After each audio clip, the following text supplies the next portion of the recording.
Glenn Warner, GorillaMaker.com, GM3D505. So inside your toolkit there was a thumb drive.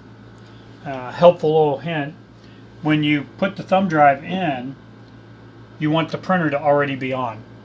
If you have the thumb drive in the printer, then turn the printer on, it may not read the files properly.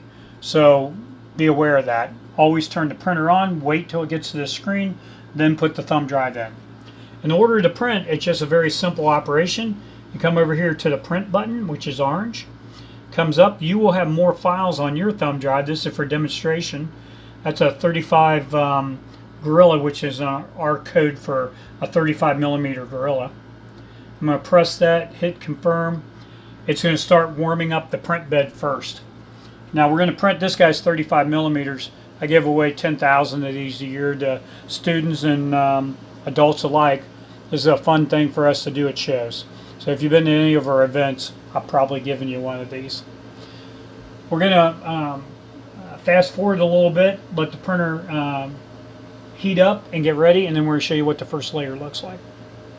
Through a little video magic, we've gotten to the point where some 8 minutes has went by, the bed reached 70 degrees C, and the print nozzle is going up to probably 230-ish. Printer's going to start here in a minute.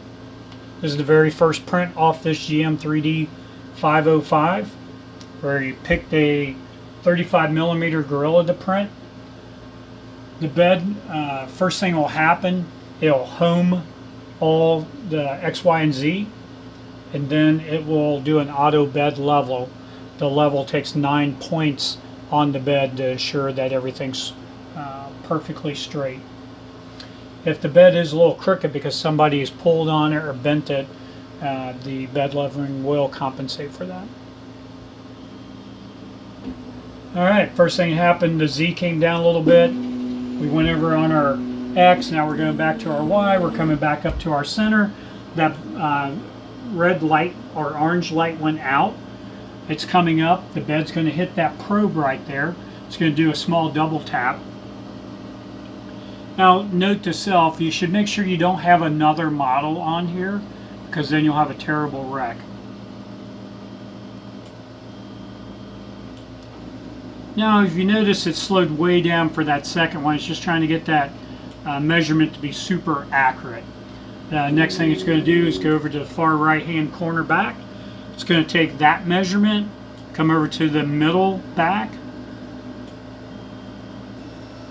Same thing. This is like rinse and repeat. So you're going to do this a total of 9 times. Again, we're wanting to make sure that the bed is perfectly level for our print. You know, if we're printing something 13 inches wide, we don't want it to be very thin on one side and thick on the other side, as in strands of plastic you can see. It kind of looks like a screen door kind of effect. Not very desirable on the first layer. Well, we're over halfway done now. We've got 3 more points after this. It's kind of hypnotic just to watch it going. The techs here at GorillaMaker, when they're starting these up for the first time, you can see a group of them get around it and watch it. It's kind of like, I guess, a proud papa with his first baby.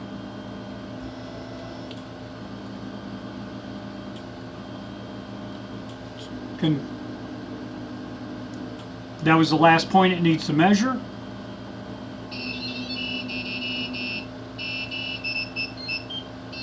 Now that we heard that tone, it's going to go out to the middle and start printing that first layer of the Gorilla.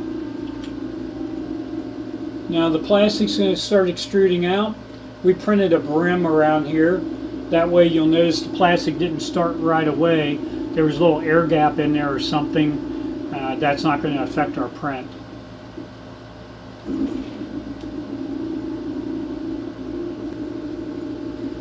So now you can see where about half the first layer is printed. It's very smooth and flat.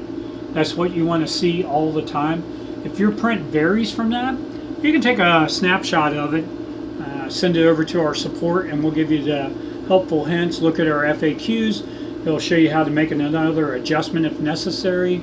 Sometimes it can be caused by filament having water in it. Could be a couple different things. But that's how you get started with your very first print on your GM3D 505.